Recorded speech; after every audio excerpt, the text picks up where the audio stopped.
না, খুশি করার মতো না, বাস্তব। যদি তাই হয় তাহলে আমি শিখতে, আমি কালকে ত্যাগ করে দেবো। আমার মোক্ষ নিয়ে দরকার, শিখ নিয়েও নয়। আচ্ছা, আমি শিখকে ভালোবাসতাম মোক্ষের কারণে। আচ্ছা,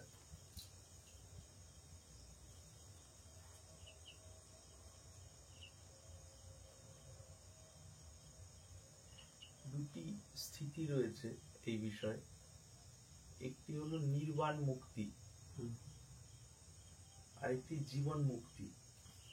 শাস্ত্রের প্রমাণ ধরে বলার চেষ্টা করছি, যেহেতু মোক্ষ কথাটা এসছে সেজন্য একদম প্রমাণ দিয়ে। জীবন মুক্তি হলো বেঁচে থাকতে মন দ্বন্দ্ব থেকে মুক্ত হওয়া। এটা তখনই সম্ভব যদি ইষ্ট দর্শন হয়, সগুণ সাকার অথবা নির্গুণ নিরাকার তত্ত্বের অনুভূতি হয়। এই দুটো হলে মন দ্বন্দ্ব মুক্ত হয়। ভক্তিপথ, যোগপথ, জ্ঞানপথ সমস্ত পথেই একই কথা। যে সাধক যে পথে চলেছেন তার একটা হালকা ছাপ থাকে, সেই ছাপটা মুক্তির ক্ষেত্রে বাধা নয়। যেহেতু এত বছর একটা পথে চলা হয়েছে, তো মনের মধ্যে, আচরণের মধ্যে কিছুটা ছাপ থাকে, কিন্তু এই ছাপের পেছনে মূল অনুভূতিটি থাকে। জীবন মুক্তি এবং বিদেহ মুক্তি বা নির্বাণ মুক্তি যদি ধরি, সেই ক্ষেত্রে বিষয় হলো এই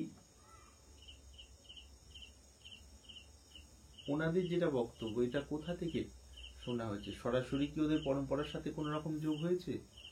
না, আমি ফোনে ইউটিউবে ওখান থেকে জানা হয়েছে। ওনারা বলতে চাই যে ব্রহ্মের উপরে কিছু আছে, সেটাকে ওরা পিব বলছে। জীব, তারপরে শিব, তারপরে পিব।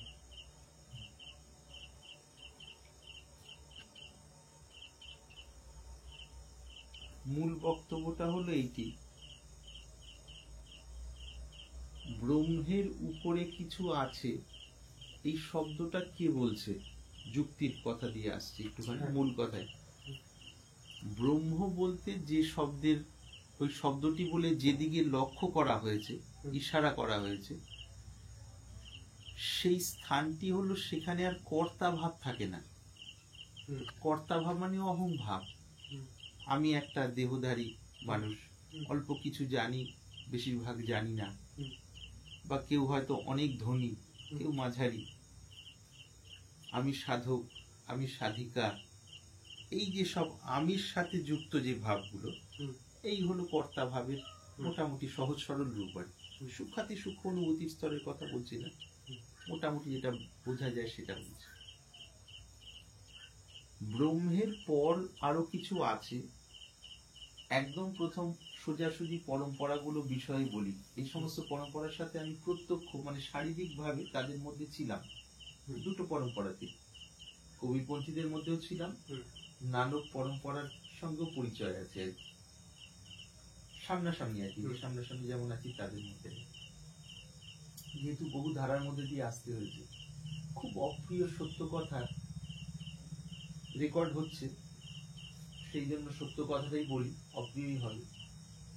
অনুভূতির ধারে কাজ দিয়েই বেশিরভাগ মানুষ জান না, একদম অপ্রিয় সত্য কথা। তার কারণ অনুভূতির জন্য জীবনপাত করতে হয়। আর যখন তার্কিকতার মধ্যে মন ফেসে থাকে এবং অন্যকে হেয় করা, অন্যগুলো ছোট করা, আমাদেরটা বড়, তখন বুঝতে হবে যে এটা রাজনৈতিক পার্টির মতো। এটা জোর দিয়ে এই জন্য বলছি, এগুলো যাদের যাদের কাছে যাবে, তারা যদি আসল মানুষ হন, তারা এই কথাটার যথার্থ তা আছে কিনা খোঁজ করবেন। আর যদি কেবল নকল মানুষ হন, ওপর ওপর অল্প ভাব, হুজুগে, তারা নিন্দা করবেন বা সরে যাবেন, এই ভিডিও থেকে যেন চলে যান। কেন তাদের জন্য করাও হচ্ছে না, আর দরকার ছাড়া ভিউয়ার্স বা সাবস্ক্রাইবার্স বাড়ানো একদম উদ্দেশ্য নয়। কারো যদি উপকার হয় সেই হিসেবে যদি বাড়ে, খুব আনন্দের ব্যাপার। উপকার না হয়ে হুজুগে একদল বেড়ে গেল, সেটা একেবারেই উদ্দেশ্য নয়। কেন এটার মাধ্যমে কখনো যে অর্থ সংগ্রহ করা আমাদের, এটা উদ্দেশ্য নয়। এবার একটা লিমিট চলে গেলে অর্থ স্বাভাবিকভাবেই আসবে, সেটা যদি ভালোভাবে আসে খুব খুশির ব্যাপার।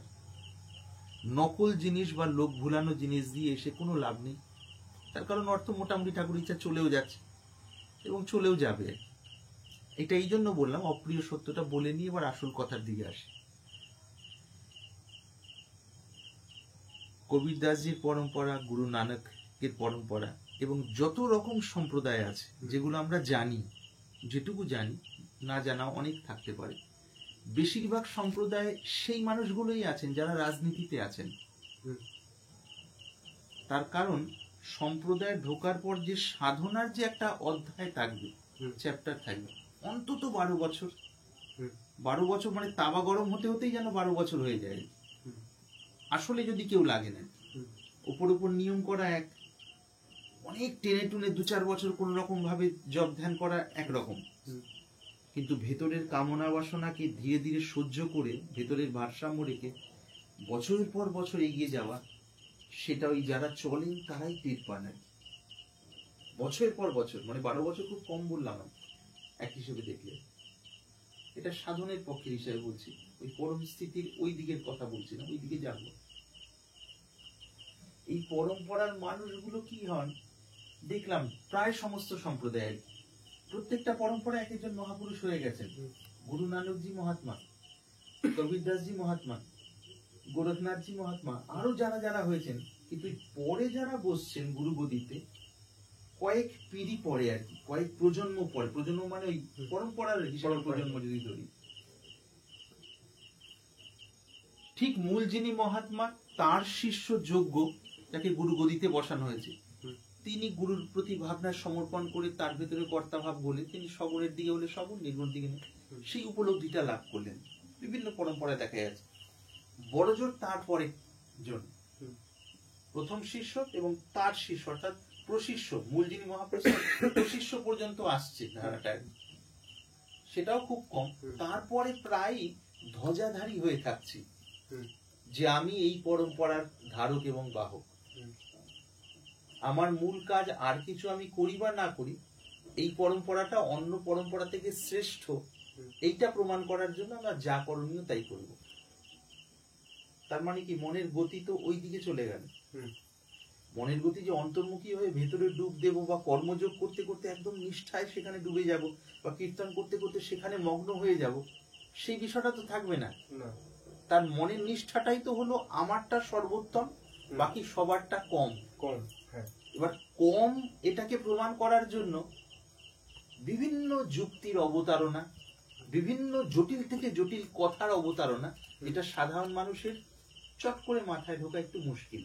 কারণ এত জটিলতা থেকে, ও বাবা ঠিক আছে থাক বাবা, আমরা সাধারণ ভাবে থাকি, আমরা সাধারণ, ওটা হয়তো বিশেষ কিছু ব্যাপার।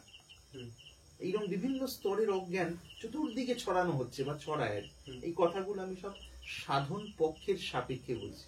সাধন পক্ষ মানে যতক্ষণ আমরা ভাবছি যে হ্যাঁ এটা আমার ভুল, এটা মোটামুটি ঠিক, ভুলগুলো সংশোধন করে এগোনোর চেষ্টা করব, এই যে সহজ সরল ভাব, সেই ভাবের হিসেবে এই কথাগুলো বলছি। কেউ যদি বলে না ঈশ্বরের ইচ্ছায় সবকিছু হচ্ছে, যদি সেই কথা এসে যায় তাহলে আর এই কথাগুলোর দরকার নেই। কিন্তু সেই কথা কখন আসে, যখন সিদ্ধাবস্থার হিসেবে যদি বর্ণনা হয়। এই কথাগুলো সিদ্ধাবস্থার হিসেবে নয়, সাধন অবস্থার হিসেবে। এটা হলো মূলের আগুন করছে না, এইটি গুরুত্বপূর্ণ। তাহলে একদম প্রথম কথা, এই পরম্পরায় যারা ইউটিউবে বলছেন, বেশিরভাগ মানুষ, একদম সোজাসুজি বলছি, বেশিরভাগ মানুষ সিদ্ধ তো ননই, সাধকও নন।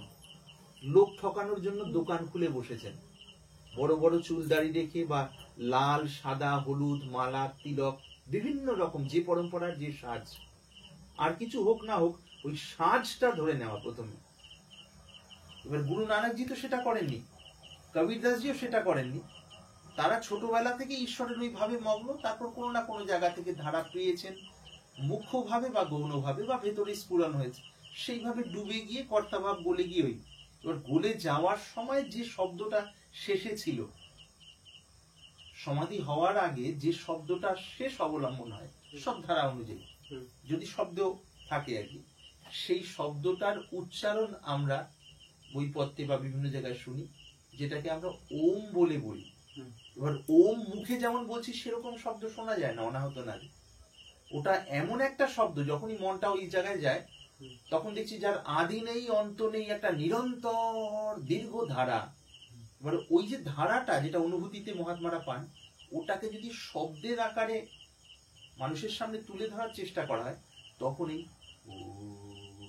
এই শব্দটা বলা হয়। এটা তো আমি শুরু করলাম মুখ দিয়ে, কিন্তু ওই আসল অনুভূতিতে শুরু নেই আর কি। মনটা ওখানে গেলে নিরন্তর সৃষ্টির মধ্যে সেই ধারা চলছে, মানে যাদের মন যাচ্ছে আর কি। সেটাই স্পষ্ট মুখের ওঙ্কারের মতো নয় আর কি। এর সাথে বেশ খানিকটা মিল আছে বলে বোঝানোর জন্য ঋষিরা এই শব্দটিকে ব্যবহার করেছেন, ওম বা ইত্যাদি ইত্যাদি। তো এই যে পরম্পরার যারা ধারক বাহক বলে বলছেন, তারা কখন কোথায় গুরু নানকজি কোন কথা কেন বলেছেন, কোন পরিপ্রেক্ষিতে বলেছেন, সেটা তো যেহেতু উপলব্ধি হয়নি, জানেননি, শুধু শুনে শুনে শুনে শুনে সেই বিষয়গুলো প্রচার করেন। তাহলে মূল কথায় আসি, একদম সোজাসুজি বলছি, মন্ত্র তো দূরের কথা, কেউ যদি ঝাড়ু দিতে পারে ঠিক করে, ঝাড়ু বা পায়খানা পরিষ্কার করতে পারে ঠিক মন নিয়ে, তার দ্বারাই ব্রহ্মজ্ঞান হতে পারে আর কি। হতে পারে মানে হবেই আর কি, একেবারে হবেই, যদি তিনি অধিকারী হন। আর যদি অধিকার না থাকে, আন্তরিকভাবে লেগে থাকেন, তার দ্বারাই চিত্তশুদ্ধি হবে, এবং তাকে সংকেত দিলেই তখনই অজ্ঞানের মানে পর্দাটি কেটে যাবে এবং জীবন মুক্ত স্থিতি লাভ হবে। যে স্থিতির কথা গীতাতে বলা হয়েছে, স্থিতপ্রজ্ঞের যে কথা বলা হচ্ছে গীতাতে, দুঃখেষু অনুদ্বিগ্ন মনা সুখেষু বিগত স্পৃহা বিতরাগ ভয় ক্রোধ স্থিতধীর মুনি রুচ্যতে। দুঃখেষু অনুদ্বিগ্ন মনা, দুঃখে উদ্বিগ্ন নয়, অনুদ্বিগ্ন। আমাদের মন দুঃখে উদ্বিগ্ন হয়ে ওঠে। দুঃখেষু অনুদ্বিগ্ন মনা সুখেষু বিগত স্পৃহা। স্পৃহা মানে স্পৃহা, স্পৃহা মানে এখানে আসক্তি, টান, লোভ। ইন্দ্রিয়র মধ্যে দিয়ে আমাদের মন দৌড়ে গিয়ে কোনো না কিছু কিছু পেয়ে তারপর তো খুশি হতে চায়। সেই স্পৃহাটা ভেতর থেকে চলে যাবে। একটা স্পৃহা দূর করার চেষ্টা, সেটা সাধক অবস্থা। সিদ্ধাবস্থায় স্পৃহাটা ভেতর থেকে চলে যাবে। তার কারণ, যেহেতু পরমাত্ম তত্ত্বের ওই রসে মন ভরপুর হয়ে থাকছে, তখন মন আর ইন্দ্রিয় পথে নেমে এসে কিছু একটা গিয়ে পেয়ে তৃপ্ত হওয়ার দরকারই থাকবে না। যদি আসল ঘটনা ঘটে, এটা কিন্তু হবেই। আগেও হতো ঋষিদের সময়, এখনো হবে এবং আগামীতেও হতে থাকবে। যদি তত্ত্বের উপলব্ধি হয় বা ইষ্ট সাক্ষাৎকার হয়, এটি বিশেষ লক্ষণ যে তার আনন্দের জন্য ইন্দ্রিয় পথে মনের যাতায়াতের কোনো প্রয়োজনীয়তা নেই। শরীর চালানোর জন্য ইন্দ্রিয় পথে যে কাজকর্মগুলো, সেটাই। এখানকার তৃপ্তির জন্য আসলে দরকার নেই। এটা মূল লক্ষণ, যে পথে ভক্তিপথ, জ্ঞানপথ ইত্যাদি।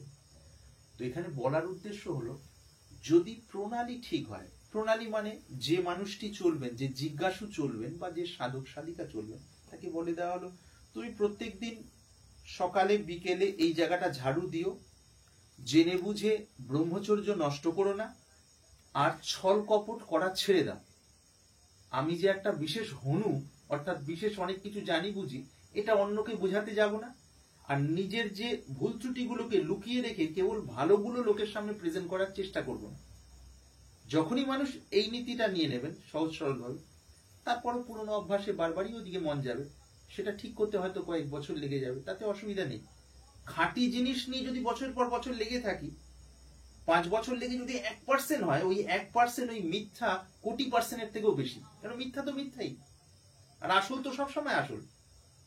আসল যদি এখানে আসল হয়, এটা আমেরিকাতে গেলেও আসল, চাঁদে গেলেও সেই আসল। ভেতরের রাজ্যের কথা বলছি, বাইরের রাজ্যের বিভিন্ন রকম পরিবর্তন হতে পারে ভৌগোলিক ইয়ে। তাহলে এখানে ওই যে নিষ্ঠা সহকারে যদি কেউ কোনো কাজ করেন আর কি, এবং কোনো উপলব্ধিবান মহাত্মার সঙ্গে তার যোগাযোগ থাকে, তাহলে একটু সংকেতগুলো দিলে ভেতরে ওই আবরণ দূর হতে সুবিধা হয়। নিষ্ঠা সহকারে করলে চিত্ত শুদ্ধি হতে থাকে, মনটা শুদ্ধ হয়। শুদ্ধ মন যত যত হয়, তখন এক একটা সংকেত যে এই জায়গায় তুমি এই রূপ করো, এইটুকু। এই সাধারণ কথাটা কিন্তু স্থূল, যাদের মনে একদম স্থূল ভাব, কামনা বাসনায় ভরপুর, ছল কপট চালাকি, আমি বিশেষ, এগুলো দেখানোর জন্য মনের মধ্যে খালি প্ল্যানিং চলছে, তাদের সংকেত দিলে হবে না। তার কারণ মাথা তো বোঝাই করে ঘুরে বেড়াচ্ছে, হয়তো বসে আছে ধ্যান ধারণায়, কিন্তু মনের পেছনে গিজগিজ করছে কামনা বাসনা বিভিন্ন রকম। আমি যে বিশেষ, এটা মানে প্রকাশ না করতে পারলে অনেকের ব্লাড প্রেশার বেড়ে যায়, দেখা গেছে সাধু বেশধারী। হ্যাঁ, অথচ জটা ইচ্ছে। এবার বহু লোক প্রণাম করা হলো, বেশ এবার সুস্থ আছেন। যে দেখলো কেউ প্রণাম করলেন না, তখন এই শরীরটা খারাপ আছে, অথচ খাওয়া দাওয়া সবই আছে ভালোই। এরকম অদ্ভুত হাস্যকর ঘটনা আর কি। তো এটার বক্তব্য হলো এটা, মানে সাধন পথে চলতে গেলে যে কত রকম ফাঁদ যে আছে তার কোনো ইয়ত্তা নেই আর কি। আমরা তো স্থূল গুলোকে জানি, কাম, ক্রোধ, লোভ, মোহ, মদ, মাৎসর্য, এগুলো জানি। এত সূক্ষ্মাতি সূক্ষ্ম একজন সাধু বেশি কেউ আছেন, এটা কিন্তু কারো মানে মিথ্যা নিন্দা করা নয়, মানে কোন কোন অবস্থায় মন আটকে যায় সেই দিকে যেন আমরা বুঝি এবং নিজেদের বিষয়ে সজাগ হই, সেই কারণে বলছি। খুব ভালো জটাহটা ইত্যাদি সমস্ত কিছু ভালো, লাল সাদা বৈদিক, যে অন্য কেউ এসে ওখানে হ্যাঁ মহারাজ জি প্রণাম প্রণাম ইত্যাদি, বা ধন্যবাদ প্রণাম, ইনি বসেছিলেন, যাক খাবার পেলাম। খাবার মানে কি? পেট্রোল আর কি, অহংয়ের পেট্রোল আর কি, এটা দরকার। 5 জন এসে ওরকম হলো, বেশ আরো বেশ উঁচু হয়ে গেলাম আর 6 নম্বর 7 নম্বর ব্যক্তি এসে, তারা নাস্তিক, জাগতিক ভাবে নাস্তিক, তারা এসে ও আচ্ছা এখানে ঠিক আছে চুপচাপ বসে বলি, যে একটু খাবার পেয়ে হয়েছিল আবার আসছে, এই যে কিন্তু পেলাম না, পেট্রোল কম হয়ে গেল, হাওয়া কম। আবার 3-4 জন এসে, তারা দেখি অতটা বললো, এসে দেখছি সাধু বাবা কেন একটু বাজিয়ে দেখিল, যা বাবা ওইদিকে পার্সেন্টেজ 5 জনে ফুলেছিলাম, ওই 6-7 জন কম, তাহলে তো হয়ে গেল। তখন দেখা যায় তার মূল কারণটা হলো তার স্থিতি এখানে নেই, ভেতরে নেই আর কি। তার স্থিতিটা জটায়, তার স্থিতি এই চুল, পোশাক, মালা, বা এই ছোট্ট তিলক বা বড় তিলক, বা লাল হলুদ সাদা পরম্পরা, ওইগুলো শুধু এটা ভেগটা একটা পার্থক্য মানুষের সাথে, শুধু এই একটু। আসল যদি হন, 1000 মানুষ প্রণাম করুন, 1000 মানুষ প্রণাম না করুন, ভিতরের স্থিতিতে কিছু যাবে আসবে না। তার কারণটা মনটা তো ওগুলোর মধ্যে নেই, মনটা দাঁড়িয়ে আছে ইন্দ্রিয় যেখান পর্যন্ত আনন্দ নিয়ে যেতে পারে বা দুঃখ নিয়ে যেতে পারে, তার পেছনে শুদ্ধ চৈতন্য ভূমিতে বা ইষ্টের সেই মধুর আনন্দময় স্থিতিতে। যদি সত্যি হয় তখন এইটি হবে। তো বলার উদ্দেশ্য হলো এইটি, এক মনে নিষ্ঠা সহকারে যদি ওই দিকে লক্ষ্য রেখে যে কাজই মানুষ করবেন, সেই কাজের দ্বারা চিত্ত শুদ্ধি হবে, অর্থাৎ মনটা শুদ্ধ হয়ে যাবে। চিত্ত আর মনের অনেক পার্থক্য করা হয়েছে শাস্ত্রে, আমি ওই কঠিন পার্থক্যে যাচ্ছি না, খুব সহজ সরল ভাবে চিত্ত সমান সমান মন, সেই জন্য চিত্ত শুদ্ধি বললাম। চিত্ত শুদ্ধি হলে যদি তাকে একটু একটু করে সংকেত দেওয়া যায় সেই স্তর অনুযায়ী, একটু একটু করে, একটা দুটো বাক্য, একটা দুটো কথা, সেটা হয়তো 2 বছরে একবার দেওয়া হলো, আবার 6 বছর পর দুটো দেওয়া হলো, বা 2 মাস পর দেওয়া হলো, সেটা তার স্থিতি অনুযায়ী। যদি উপলব্ধিমান কেউ থাকেন তিনি বুঝতে পারবেন, তার দ্বারাই মুক্তি হতে পারে, জীবন মুক্তি তার দ্বারা লাভ হতে পারে। এবং জীবন মুক্তি লাভ হলে তখন তার দেহত্যাগের পর যদি কোনো শুদ্ধ বাসনা থাকে তাহলে আবার জন্ম হতে পারে, যদি শুদ্ধ বাসনাও না থাকে তাহলে আর জন্মের কোনো প্রশ্ন নেই। এটা গেল মুক্তি বা মোক্ষর দিকে নজর রেখে। তাহলে এখানে দেখছি যে পরম্পরা থেকে যা কিছুই যারা বলুন, এনারা কিন্তু বারবার বলছি, নানকজি, কবিরদাসজি, এনারা মহাপুরুষ, পরবর্তীকালে এনাদের দোহা কথাগুলো যে কত রকম ভাবে ঘুরে ঘুরে বিকৃত হয়েছে তার কোনো ইয়ত্তা নেই আর কি। যেহেতু লোকসন্ত বলা হয় আর কি, মানে আমরা বইপত্রে এনাদের নাম পড়ি, সাধারণ মানুষের মধ্যে ছড়িয়ে আছে নামগুলো, বেশিরভাগ পরবর্তীকালে পরম্পরার কারণে আসল জিনিসটা ঢাকা পড়ে এত বেশি বিকৃত হয়, বহু মানুষ বিভ্রান্ত হন তার দ্বারা। তো সাদা কথা হলো এইটা, যার ইষ্টদেব শিব, যার ইষ্টদেব মা কালী, যার ইষ্টদেব ভগবান শ্রীকৃষ্ণ বা শ্রীরামচন্দ্র বা যিনি হন, বা কেউ নির্গুণের উপাসনা করেন, কোন রূপ নয়, কেবল নির্গুণের উপাসনা করেন, কেউ যোগের ধারা অনুযায়ী, কেউ যিনি যেটা ধরে করছেন, যদি না আটকান পথে চলতে থাকেন আর উপলব্ধিবান মহাত্মার প্রত্যক্ষ নির্দেশ পান, তাহলে সেই জায়গা থেকে তিনি যদি না ছাড়েন, চলকপটের মধ্যে না পাশেন, অবশ্যই মুক্ত হতে পারবেন। কোন সম্প্রদায় বিশেষ, কোন বিশেষ নাম করা বা না করাতে কিছু যায় আসে না। এইরকম ঘটনা আছে, গল্পের মধ্যে বলা হয়েছে, মানে কোন একজন মিথ্যা গুরু, ভণ্ড আর কি, গুরু বেশধারী এরকম সাজ করে একজনকে বলে দিয়েছেন যে এই তোকে একটা মন্ত্র দিলাম, তুই আমাকে তার বিনিময়ে কিছু ধান চাল ইত্যাদি কিছু পৌঁছে দিস। মন্ত্রটা কি? আস্তে করে কিছু একটা মন্ত্র দিয়েছে।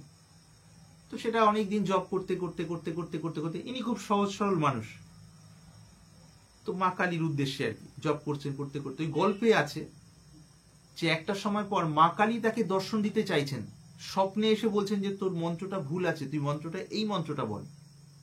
তখন এ আবার স্বপ্নের মধ্যেই রেগে গিয়ে মা কালীর উদ্দেশ্যে, আরে আমার গুরু দিয়েছেন তার থেকে কি তুমি বেশি জানো, দরকার নেই, তুমি যাও গিয়ে, আমার এইটাই মন্ত্র। পরে খোঁজ নিয়ে জানা গেল যে মন্ত্রটা কি, আয় ছাগলি পাতা খা, এটা মন্ত্র আর কি, গল্প আর কি একটা বোঝানো হয়েছে। এবার যিনি দিয়েছেন তিনি ভণ্ড, আর যিনি জপ করছেন তিনি আসল সৎ মানুষ, সহজ সরল মনে। আর উনার দেওয়ার উদ্দেশ্য হলো তার কাছ থেকে বিভিন্ন রকম পাওয়া, দ্রব্য ইত্যাদি অর্থ। করতে করতে করতে করতে প্রবল, যেহেতু মনে নিষ্ঠাটা রয়েছে, নিষ্ঠার ফলে এইবার ওই গল্পে যেরকম পাচ্ছি, মা তখন এনাকে স্বপ্নে ইয়ে করেন আর কি, বলে তুই গিয়ে এখনই এই মন্ত্র ঠিক করে দে, না হলে তোর বিপদ। এবার এই তো ভণ্ড, ভণ্ড বা মিথ্যে লোকের ভয় বেশি, কিন্তু তাদের কোটি টাকার মধ্যে যদি ঘিরে রাখা হয়, হাজার লোকের মধ্যে একটুখানি ভয় সঙ্গে সঙ্গে কেঁপে যাচ্ছে, কারণ সবসময় তো ভেতরে ছল কপট, কাজে মনটা দুর্বল। দুর্বল মনের লক্ষণ হলো কি, প্রতিকূল পরিস্থিতিতে হঠাৎ করে ভেঙে পড়বে আর কি। প্রতিকূল মানে বিপরীত পরিস্থিতিতে আর কি, সবসময় কারো না কারো সাহারা, লোক বা পয়সা, এগুলোর। আর সৎ মনের লক্ষণ ঠিক বিপরীত আর কি, সমস্ত পরিস্থিতি এক, বিপদ থাকলেও হ্যাঁ আচ্ছা ঠিক আছে, ভয় ঠিক আছে, দেখি কিভাবে বেরোনো যায়, তিনি রাস্তা দিলে অবশ্যই হবে। এগুলো কথার কথা না যে আগে হতো এখন আর হয় না, এখনো হয় এবং হতেই থাকবে আর কি, আসল যখন থাকবে ততক্ষণ হবে আর কি। তো যাই হোক, ওইখান থেকে তিনি গিয়ে পাল্টে দেন মন্ত্রটা এবং ভয়ভীত হয়ে আর কি। তারপর শোনা যায় নাকি মার দর্শন হয়, এবং তার কারণে, ওনার শিষ্যের কারণে ইনিও স্বপ্নে খানিকটা পান, এবং পরে নাকি এনার মধ্যে ওই ছল কপটের বিষয়টা পরিবর্তন হয়ে গিয়ে ভালো পথে চলে আসেন আর কি, মোটামুটি এরকম। তো বলার উদ্দেশ্য হলো মন্ত্রের একটা শক্তি আছে, কম্পন আছে, সবই সত্য, কিন্তু যিনি জপ করবেন তাকে যদি একটা সাধারণ শব্দ দিয়ে দেওয়া যায়, তিনি নিষ্ঠার সাথে বছরের পর বছর সেটা করতে থাকেন, সংযম ইত্যাদি সততার সাথে পালন করেন, তার দ্বারাই মন একাগ্র হয়ে শুদ্ধ হয়ে যাবে, এবং রিপু গুলো সব একটা মানে তালে চলে আসবে, ব্যালেন্স। কারণ মন তো একমুখী হয়ে গেছে, মনের মধ্যেই তো শক্তি, আর মনের পেছন থেকে ওই আত্মার শক্তিটাই মনের মধ্যে ডাইনামিক হিসেবে থাকে, মানে ক্রিয়াশীল হিসেবে থাকে আর কি। যে কোনো ধারা অনুযায়ী মানুষ যদি ঠিক ঠিক করেন, আর লক্ষ্য যদি সেই পরম প্রাপ্তি থাকে, অবশ্যই হবে। কোনো বিশেষ ধারার মধ্যে সেটা আবদ্ধ নয়। মানুষ কি গোড়ামির জন্য, নিজেদের প্রচার করার জন্য এগুলো বলে থাকেন, সৎ সরল ভাবে লাগাটাই মূল। আর নিজেদের যদি কেউ মহাত্মা ধরিয়ে দেন যে এই জায়গাটা একটু ভুল হচ্ছে, এটা এইভাবে করে নিলে ভালো, ওইগুলো যদি ধরে চলা যায় অবশ্যই হবে। তবে একটা অপ্রিয় সত্য কথা কি, ধৈর্য লাগে খুব, যেটা যে 2-4 দিনে হঠাৎ করে একটা জাদু মন্ত্রের মতো হয়ে যাওয়ার মতো কিছু নয়। তার কারণ মনের মধ্যে তো অনেক সংস্কার, স্থূল চঞ্চলতার সংস্কার, আবার নিদ্রা, আলস্য, ঢিলেমি, উৎসাহহীনতা, প্রমাদের সংস্কার। আগেরটা চঞ্চলতা হলো রজগুণ, এটা হলো তমগুণ। এই ব্যাপারগুলো বেশি দিন লাগতে দেয় না, 1-1.5 বছর, 2 বছর, 3 বছর লাগার পর উঠে পড়ে না, সেরকম আশানুরূপ ফল পাচ্ছি না, যেমন হচ্ছে তার ইচ্ছা। এই যে তার ইচ্ছা যেটা বলা হচ্ছে, এটা মিথ্যে তার ইচ্ছা, আসলে নিজের অলসতা প্রমাদকে ঢাকার জন্য তার ইচ্ছের নামটা দিলাম। তখন আবার সেই রিপুর রাজ্যে মন রমণ করতে লাগলো, অর্থাৎ সেখান থেকে আনন্দ পেতে লাগলো। ওই ধৈর্যটা হলো মূল। যার যে পথ সততার সাথে চললে সেভাবেই পৌঁছানো। আমি কোনো পরম্পরাকে মিছিমিছি সমালোচনা করে যে বিশেষ একটা অনু, আমি কিচ্ছু অনু নই, আসল ঘটনাটা বলার জন্য ওইভাবে মনে আসলো বলে বলা হলো। সমস্ত পরম্পরা সত্য, পরম্পরার মূল যিনি মহাত্মা তারা সত্য, কিন্তু পরবর্তীকালে বিকৃত করেছেন, যেহেতু পরের ধারা অনুযায়ী বেশিরভাগ ক্ষেত্রে প্রত্যক্ষ উপলব্ধিটি নেই। এই হলো মূল কারণ। কাজে অবশ্যই হতে পারে যেটা মনে ভালো লাগছে, যেমন ভগবান শিবের সেই নাম বা ইত্যাদি, যদি সেইভাবে রাস্তা পাওয়া যায় সেভাবে চললে অবশ্যই হবে। এবং তখন বুঝতেও পারা যাবে, এই যে কেন অবশ্যই হবে জোর দিয়ে কেন বলছি, এই যে কথাগুলো যেগুলো বোঝা যাচ্ছে আবার যেগুলো যাচ্ছে না, সেগুলো ঠিক বুঝতে পারা যাবে পরে আর কি। তার জন্য আশারও দরকার নেই, কখনো আশা হলো বা না হলো, কিন্তু ভেতরে টের পাওয়া যাবে আর কি। এরকম অদ্ভুত লক্ষণ আর কি। আমরা ওঙ্কারেশ্বরে যখন 98 সালে কোনো এক সিদ্ধ মহাত্মার কথা শুনেছিলাম, গৃহস্থ জীবনের তিনি ছিলেন আর কি, তার একটি সন্তানও আছে আর কি। তিনি এমন কথা বলেছিলেন, খুব ভেতরের রহস্য আর কি, কিন্তু তখন বুঝতে পারিনি এবং মনে খানিকটা বিরক্তই হয়েছিলাম না বুঝতে পারার জন্য আর কি। ওই যে ছবিটা দেখলেন না সকালবেলা, ওই সময়কার, ওর কিছু আগে পরের কথা। তারপর সাধন চলতে লাগলো, ওগুলো ভুলেও গেছি। 2004 সাল থেকে আস্তে আস্তে সেই ব্যাপারগুলো ভেতর থেকে তখন টের পেতে লাগলো। আরে তার মানে ইনি বলে গেছেন, এত বছর আগে উনি ওই স্তর পেরিয়ে চলে গেছেন। তারপর 2006 পর তো বিষয়গুলো তখন পরিষ্কার। তো আসল জায়গায় ডুব দিলে যে পরম্পরার যে মহাত্মা যে কথা বলেছেন, একটু মন একাগ্র করলেই সেই বিষয়টা ফুটে উঠবে স্বাভাবিক। তার জন্য বইপত্র আলাদা করতে হয় না, যিনি বলছেন তিনি যদি উপলব্ধিমান মহাপুরুষ হন, এইটা